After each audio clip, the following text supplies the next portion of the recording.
From Philharmonic Hall in Lincoln Center, home of the world's greatest musical events, another program of New York Philharmonic Young People's Concerts, under the musical direction of Leonard Bernstein.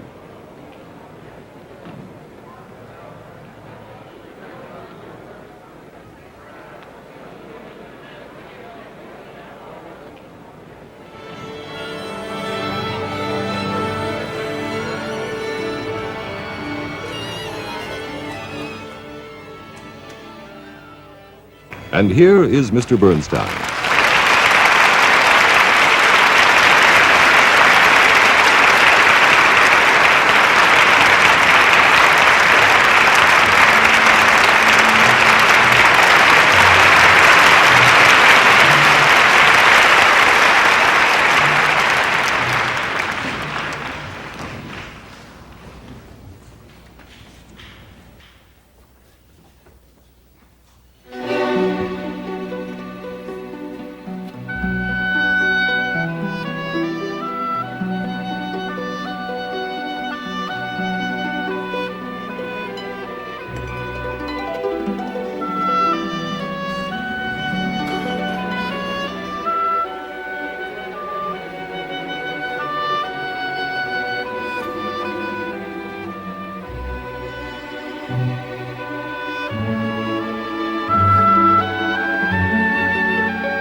Now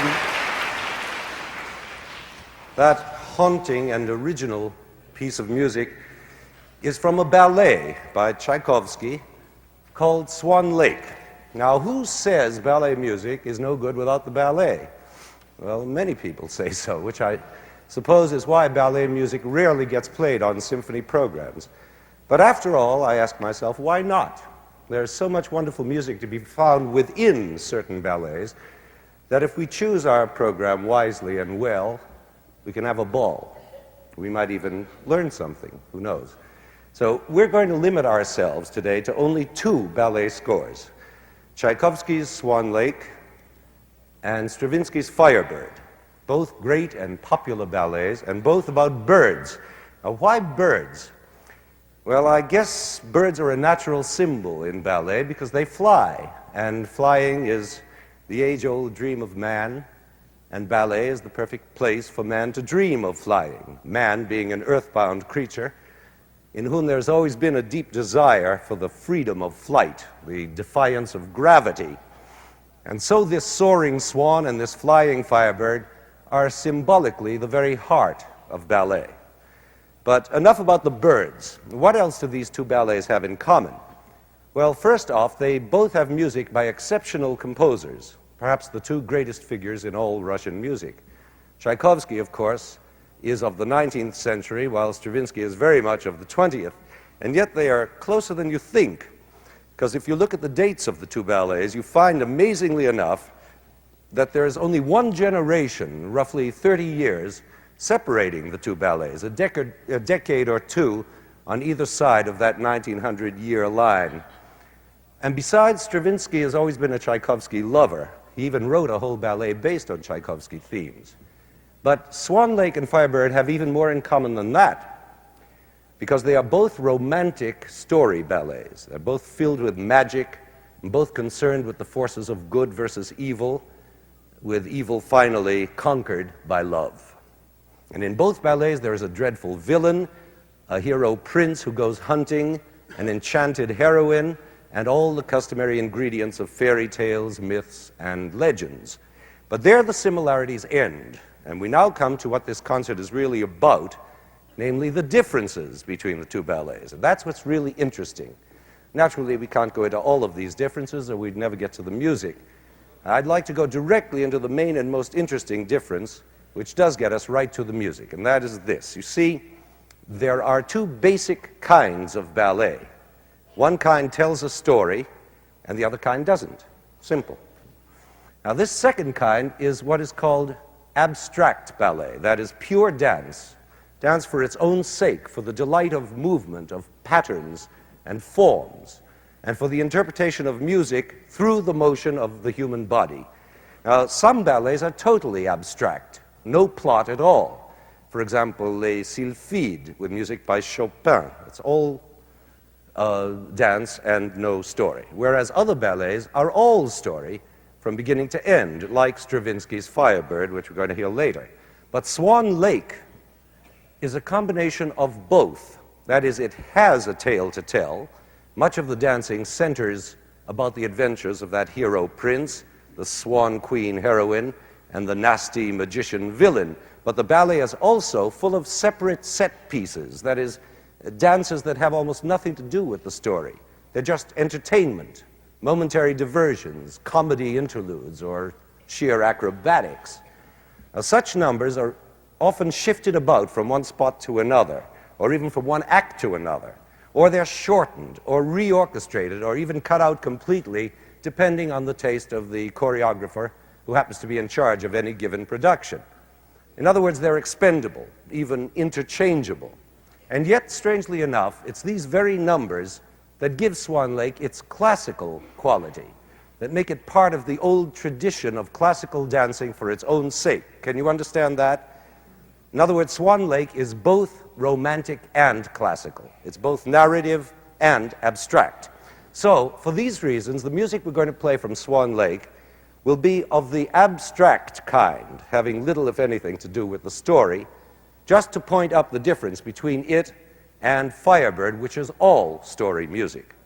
Now, we're going to start with what's called a pas de deux, which means a dance for two people, a duet. Now, a pas de deux can be any kind of dance, slow or fast, long, short, for male or female dancers. But the classical pas de deux, as developed by the great traditional choreographers, has to follow a certain prescribed form, which is what makes it classical, of course. And this form is a sort of suite, that is, a group of several pieces, usually 4 in number, danced by the leading male star and the leading female star of the company. She is known as the prima ballerina, and he as the premier danseur. Why she is in Italian and he's in French is one of those great unsolved mysteries. Anyway, there they are with a 4-part suite to dance.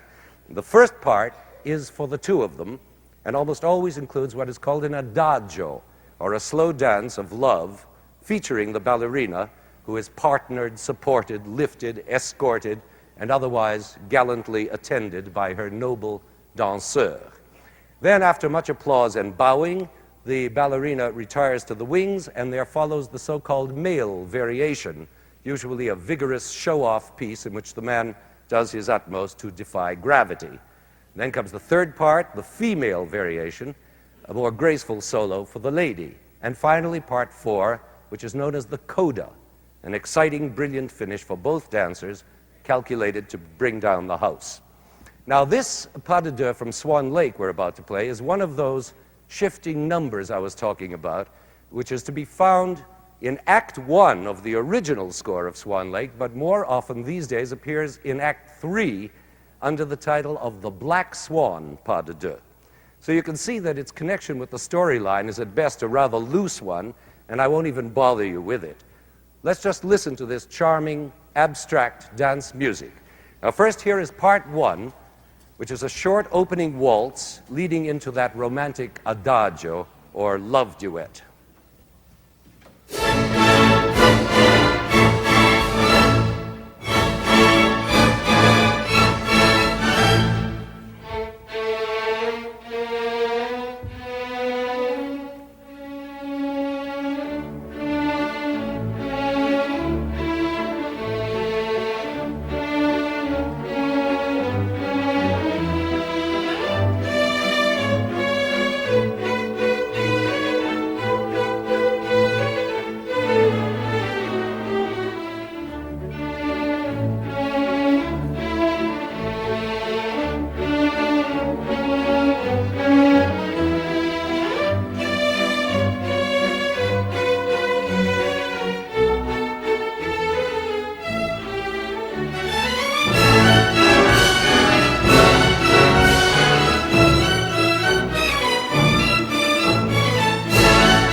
Bravo, as always, David Nadian. Now, on that last high violin trill of his, the ballerina, who has finished in a dangerously balanced position on toe point, supported by her partner, is suddenly left unsupported by him for a brief, hair-raising moment. The audience gasps and then screams with joy. Now it's the male dancer's turn. Poor man, he's done almost nothing for 3 acts but serve the ballerina as a supporting partner. And now in this tiny variation, he gets his one big chance to pull out all the stops and display his virtuosity.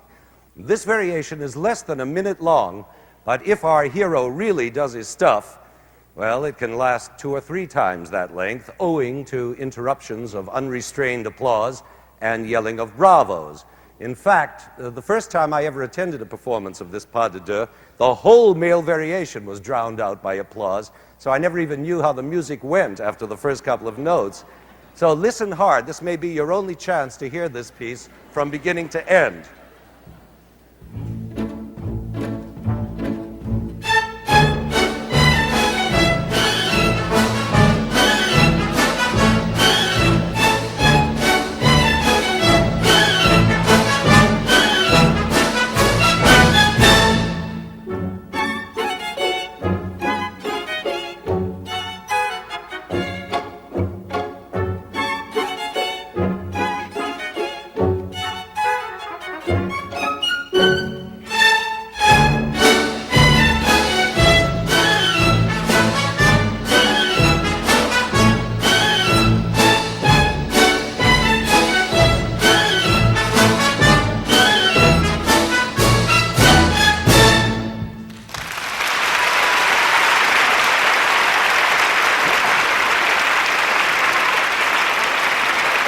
Now,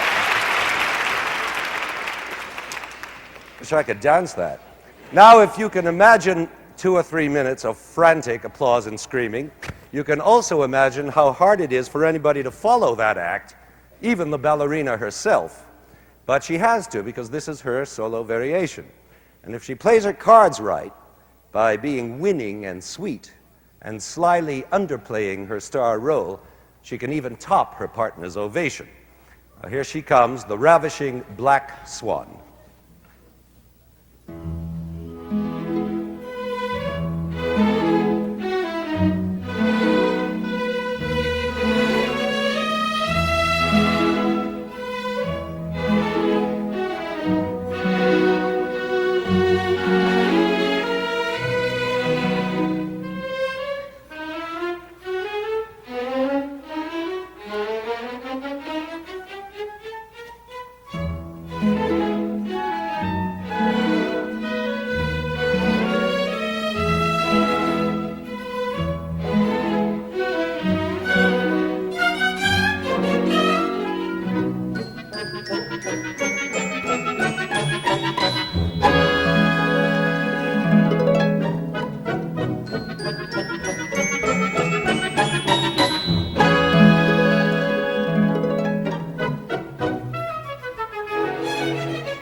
That's a very sweet piece. Now, the topper of toppers, the coda, with the glamorous couple dancing together, then separately, then together again, thrill after thrill. They fly, leap, jump, compete with each other for glory, and the audience goes wild.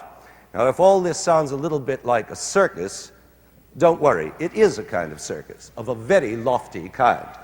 Now, hold your hats, here comes the coda.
I think it's some kind of first to have spent this much time on Swan Lake without telling you the story at all. But storytelling time has arrived, because now we come to The Firebird, which is a ballet that's all story. No waltzes, no incidental, irrelevant numbers, like that last one. Every note of this Firebird music is tightly woven into the story, making a marvelous tapestry of sound.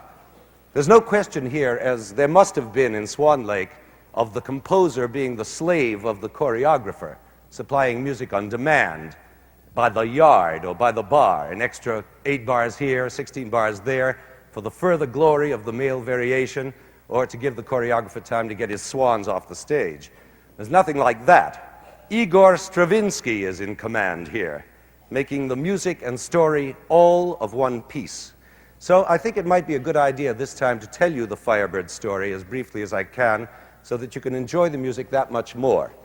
It's based on an old Russian fairy tale about a young prince named Ivan, of course, who goes hunting and finds himself in an enchanted forest. He hears a sound in the trees, draws his bow to shoot, and stops amazed when he sees that his victim is a glorious creature, half bird, half woman, in feathers of fire, scarlet, gold, orange, purple.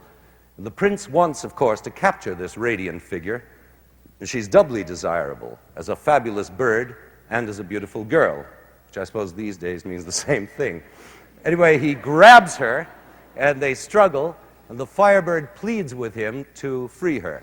Ivan is touched by pity and love, and when he does release her, she gives him, out of gratitude, one of her red feathers, which she says in ballet pantomime has magic powers and will protect him against all evil.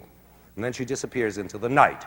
Suddenly the scene is transformed, and Prince Ivan finds himself in a lovely garden, also enchanted, where a bevy of charming young princesses are amusing themselves by playing catch with apples. Don't ask me why. It turns out that they're all prisoners in this garden of the evil monster Koschei, the king of demons and devils.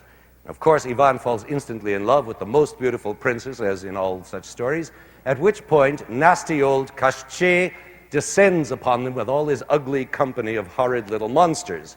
But Ivan has the magic feather and fearlessly wards off this mass attack until the climactic arrival of the Firebird herself, who hands him a golden sword with which he terminates Koschei's power and indeed his existence. As Koschei dies, his demons collapse as well. The princesses are freed. The Firebird puts all the evil spirits to sleep forever and flies away. All is well. There remains only the happy ever after scene at Prince Ivan's court, where the great royal wedding takes place before all his loving, kneeling vassals. Now that's a dandy little bedtime story, but it doesn't give you any of the real feeling of this legend, the sense of very ancient times, of primitive people, of a fantasy world in which everything is made of mystery and wonder. But all this can be told you most eloquently by Stravinsky's music, so let's not wait any longer. We're going to play, and not the whole ballet, but a suite from it made by Stravinsky himself, which contains most of the high points of the ballet. It starts with a mysterious, dreamlike introduction filled with forest sounds that are not of this earth. And then suddenly the orchestra flashes, the Firebird appears and does her solo dance. Here is that first part.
Glorious music. Now, Stravinsky's suite skips to the Enchanted Garden, where the princesses are dancing elegantly to music full of grace and Russian lyricism. This is interrupted by a crash that may make you jump out of your seats as Koshchei and all his ghastly crew fill the stage with horror. Here are those two dances, first of the princesses and then of the monsters.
Wow. Those monsters can really take it out of you. But now for the end. Koshchei is a goner, and we now hear the famous Russian lullaby with which the Firebird puts all the demons to eternal sleep. The transition from this lullaby to the final scene is one of the most magical moments in all music.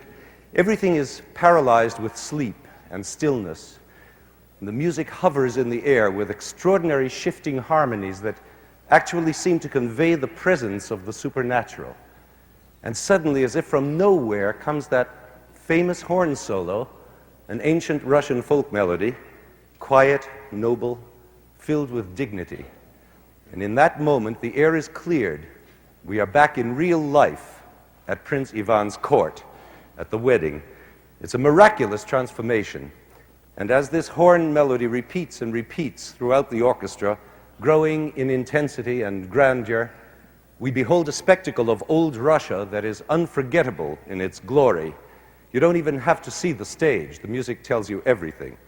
This music does honor to the art of ballet and to music and to Stravinsky himself, the greatest master our century has produced.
From Philharmonic Hall in Lincoln Center, another in the series of New York Philharmonic Young People's Concerts, under the musical direction of Leonard Bernstein, has presented Two Ballet Birds.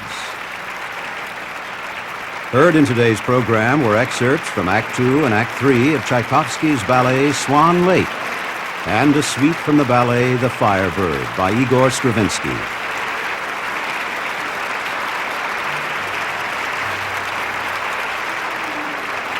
This program was recorded in Philharmonic Hall and was produced and directed by Roger Englander.